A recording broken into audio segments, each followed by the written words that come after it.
welcome to the Voice of the Coast. I am your host, Danica. Along with me, we have Pastor Ron Bias, who is serving in several capacities. Typically, when we see you, we're talking about you as a council member with Morgan City. However, we're talking about more of your community affairs, being involved with the Juneteenth bike ride and celebration. And of course, there's the Soul Food Festival sponsored by the 100 Black Men of St. Mary. So let's take one thing at a time. First and foremost, how you doing today?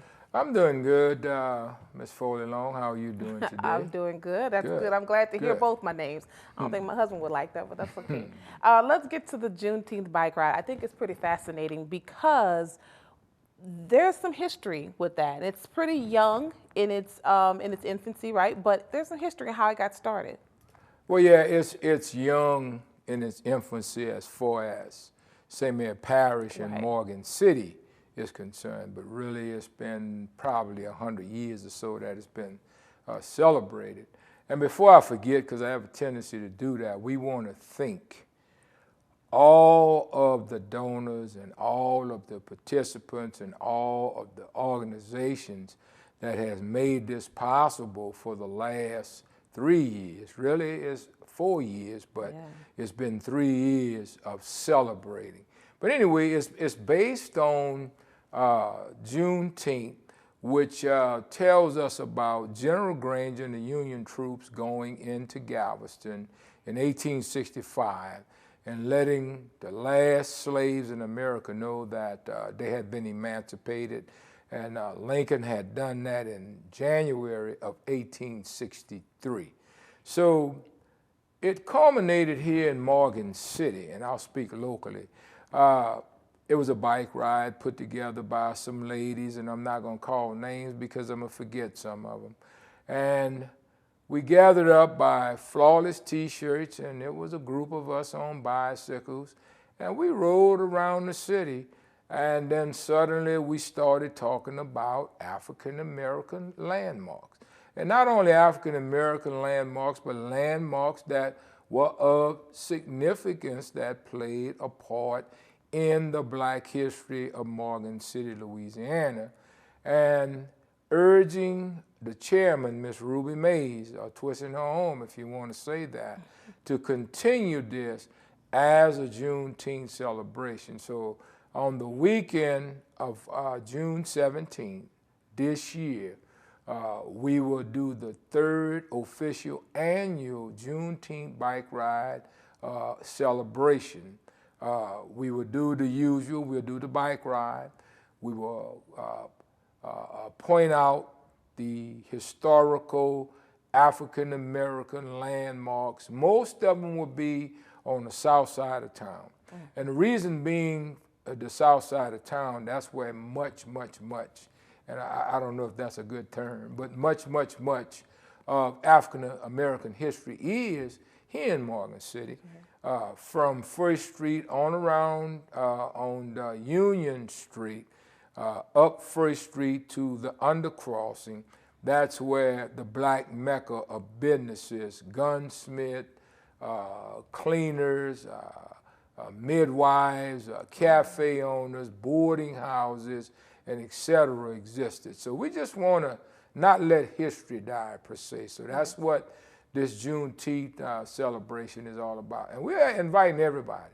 You don't have to be Black. Just be here in Morgan City and come out and share some good history and just eat some good food and help us to celebrate history, as a matter of fact. So you said history, and I think that's the key word. It is just history. Right. Although it is focused on African Americans, but it is history. And you're right to actually celebrate this with everybody, because I will say the Morgan City Council, including yourself, have gotten behind this for the last 3 to 4 years. 100%. And we will, and I'm saying we because I'm actually a part of the committee, so I'm proud to say that I'm a part of that. And let's just kind of piggyback on something, because you didn't, and I want to pay homage to you, because you actually, on the beginning, the very first one, kind of spearheaded the history, giving the retelling of the history to all the bike riders. There was a lot of information that we were not aware of. It was just really a community bike ride, and it just became more of educational. Right, doing that bike ride was supposed to be entertainment, but it became educational. Absolutely, and You know, it's good regardless of how it happened. It did become educational, and it continues to become educational because of the fact that we're now moving more in depth. You know, we kind of touched the surface on that bike ride, but now we're just kind of becoming more in depth. One thing that we want to point out at this Juneteenth celebration is we're going to honor the old black high school, Sumter William High School Blue Devils football team. Yep, and we're going to take a short break, but come on back right here on the Voice of the Coast with yours truly and our guest, Pastor Ron Bias.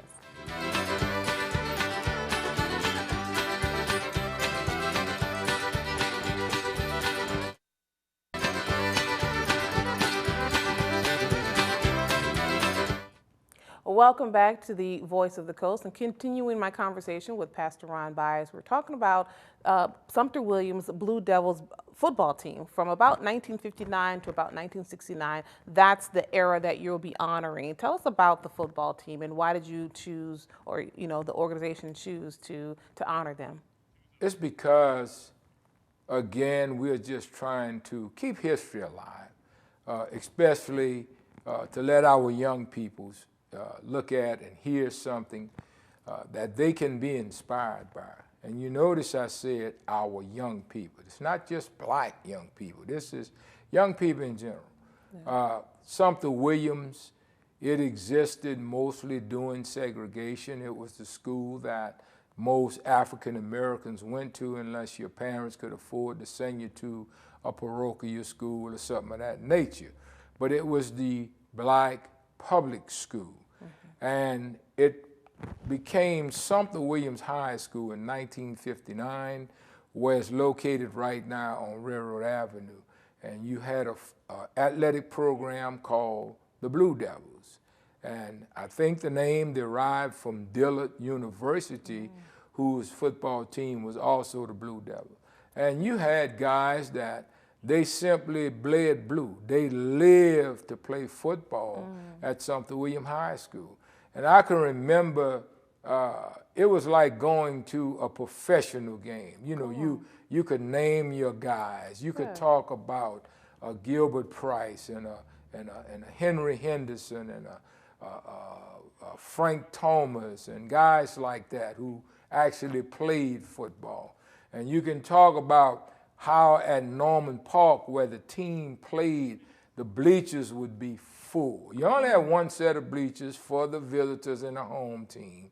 So a lot of times there's a lot of cackling back and forth, but it was a wonderful Friday night experience. So I'm curious, now you got my mind going, because of course, you got who are they playing? And I'm assuming they're playing Park Avenue? Is that Park Avenue in Franklin? Park Avenue. Okay.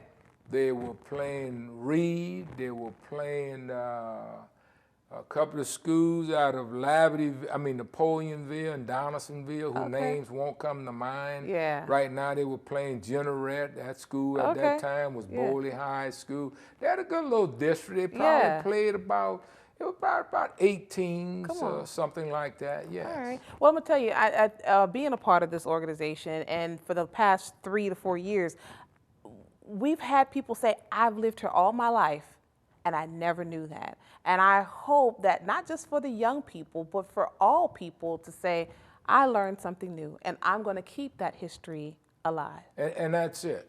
And because when annals of history speak and we say Morgan City, we want to be proud of the fact that we are and will continue to be a part of a diversified community. And, there are some things in the past I don't like. There are some things in the past you don't and other people don't like. But right now we're talking about simply keeping the drive alive, moving forward. And I got to get to this question. It's a Juneteenth bike ride, but do you have to ride a bike? Let's say you say, I don't know how to ride a bike. What happens? Are they able to participate? I would say if you would start today on practicing your bike riding skills, you will be able to do it by the 17th. But to answer your question, no, you don't have to ride a bike. There will be vehicles, trucks, cars But what we want to take caution on is the fact we don't want it to turn into a motorcade. It's a bike ride. Right. So if you can maybe ride with someone, carpool with someone, right? Yes, If that's that's it's permissible. mostly from a lot of our older Absolutely. individuals who are unable to Absolutely. ride a bike, and it's really not fast paced. It is No, pretty it isn't. pretty It slow paced, and you get a chance to ride to slow down. Now we're going to take a short break and come back, but I want to talk about the Soul Food Fest because again you're going to be switching hats to talking now about 100 Black Men of St. Mary Parish. One last time with the bike ride, just for folks who are watching, it is going to be a bike ride, but it will end at the Jimmy Johnson Memorial Park next door to KWJ. Yes, it will end at the Jimmy Johnson Memorial Basketball Court or playground, whichever you prefer, where we will have a program. We will have people that will come and talk about things. Again, we will honor the Blue Devils, the old black high school football team. Then we'll serve people something to eat, have a few games, and then we'll go home. That's it. All right, come on back. We've got much more to discuss right here on The Voice of the Coast.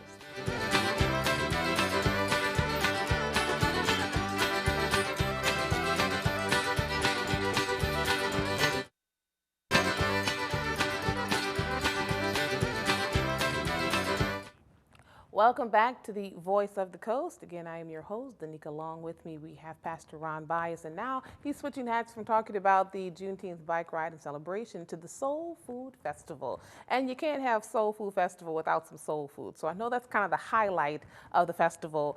What kind of food? Just kind of, I want to imagine it right now. If I start naming all the types of food, we're going to be here past the Soul Food Fest. Okay. So all I'm going to say is this. It's going to be all types of Southern soul food. Come out, take your pick.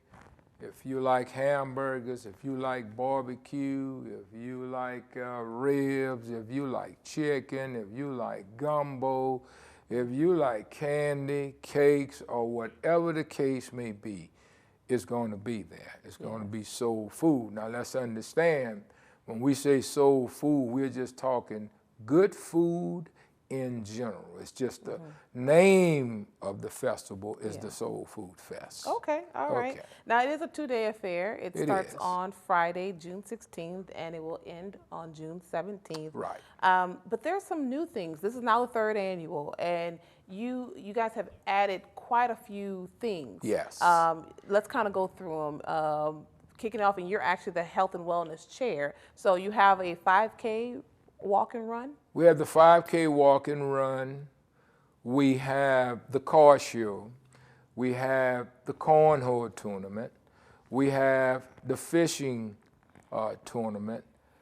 We have a video gaming vehicle that will be on site. And let's be clear, yes. It's not gambling. Right. It's where kids can actually pay a low fee and go in and play video games. Okay, like a little arcade. Like a little arcade, but it'll be on wheels. Okay. Yes. And of course, speaking of kids, there's also a children's village, right? Yes. Okay. Well, you have face painting and art and things of that nature that kids like to do. Yes. And then, of course, something that I never knew about, there's an exhibit. Yes. Where there's going to be artifacts and history. Right. And paintings and things of that nature, just to kind of commemorate, you know, Juneteenth and things of that nature, yes. Okay. So, I mean, you guys have pretty much expanded. Do you foresee any more expansion, maybe more days, maybe, you know, break it up kind of like Jazz Fest, 1 week here, 1 week there? Have y'all talked that far in the future? No, we haven't talked that far, but to be honestly with you, if we continue on the track that we are on, it probably will get bigger each year. It's grown in the last 3 years. It's grown tremendously. It's grown in the way of support. It's grown in the way of participation. It's grown in the way of people are looking forward to it as a major celebration, actually, in St. Mary Parish. So like, how far are people traveling to come to the Soul Food Festival? people are traveling. I wouldn't be afraid to say they're coming from across the country because, you know, Louisiana got tentacles everywhere in the United States and even in some countries across the world. So I wouldn't be afraid to say that they're coming from just about all over the United States, because most of them will be people that are actually coming back home for the summer, coming to see relatives and to take part in the festivities. Yeah, yeah. All right.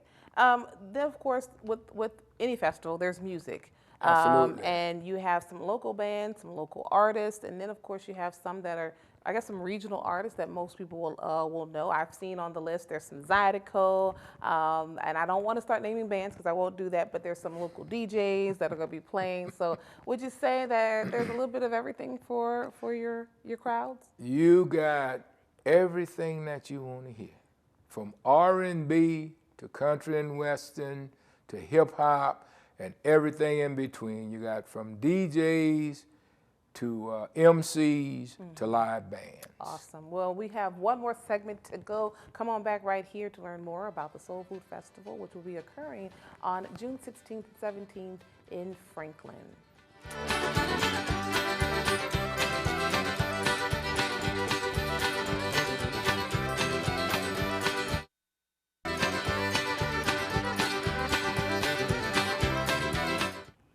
Welcome back to the Voice of the Coast, again with my guest, Pastor Ron Byes, who's on behalf of 100 Black Men of St. Mary Parish for the Soul Food Festival, which kicks off June 16th and will end on June 17th. Now, it's a two-day affair. What happens on that Friday? Because all the things that we talked about, the health screenings, the fishing tournament, cornhole tournament, everything's pretty much happening on the 17th. What happens on the 16th? The night of the 16th, they're going to kick off with just DJs. It'll be our own DJ Fab and Lil Nate will be playing the music for the whole evening. Of course, you know, you can come out and get yourself some good food and relax, and hopefully, you know, the weather will cooperate and it'll be just a little bit cooler than it's normally been, you know. So that'll be for Friday night. Let's talk about a couple of rules and regulations. I know it is definitely bring your own lawn chair, Right. but is that where it ends? Are you able to bring BYOB? How does that work? No BYOB. You can bring your chair, but drinks will be sold only by the organization, because it's part of the way that we make our money for our scholarships and the other things that we do in the community. Yeah. Speaking of scholarships, I mean, how does that work? How does a student say, I want to, see if I can try my hand at getting a scholarship from the 100 Black Men of St. Mary? They have to be a senior in one of the high schools around the parish. They have to write an essay. We got a scholarship committee that goes over the applications and the essays, and they get together, they vote on it, and then they award the scholarship to the student that they deems worthy of getting the scholarship. Okay. Again, we can't look into the future, but what has been said in the past? What are the reviews, the testimonials that you've heard from folks that have been in attendance? To the Soul Food Fest? Yes. Hurry up and let June come again. Okay. Yes. They're extremely excited about it. It's something for families to do. They want to take part. We had T-shirts for sale. I talked to the president of the organization, and he was telling me before he could get them out of the box, most of them were gone, because people actually want to wear their T-shirts to the festival. They want to represent. They want to be a part. So why do you think that is? Why do you think people are so interested in participating in, whether it be the Juneteenth bike ride or the Soul Food Festival, which takes place, right before Juneteenth? There's a word called community, and it really comes from, I can't remember the origin, the language it originated in, but it comes from the word commune, which means that we are all in this together. And I think that's what it is. It's a feeling of community. It's a feeling of belonging. It's a feeling of knowing that I'm a part of something good. So you're doing the health and wellness portion. What, especially in the Black communities, we have to be on alert for so much. And there's health screenings that are also going to be taking place. What type of health screenings are Well, it'll be taking done. place? Let me clarify something. I am the health and wellness chairman. Okay. I will not be physically doing. It will be Tesh Action Clinic Dr. Well, no. Wiltz and his crew will be out there, and they'll be doing blood pressure and cholesterol. The norm. Okay, right. Yes. And those are things, and the reason why I said that, because those are things that pretty much kind of plague the African American community. Absolutely. And I meant that, you know, are you going to be in the 5K? Will you be participating in the 5K? I do about a 5K walk run every day, so I do it every day. Okay. Now, I don't know if I'm going to participate or not. You know, we'll just see. Okay. Yes. All right. Thank you very much. And we do appreciate you coming here talking on behalf of, yes, one more thing? Yes, I just want to thank all of the sponsors for the event. And I'll tell you, people have been just so generous and so supportive. The City of Franklin, Coca-Cola, Cabot Corporation, the different politicians. All right. With that said, you can also join them on their Facebook pages, both organizations. See you guys next time. Thank you. All right. Stay there.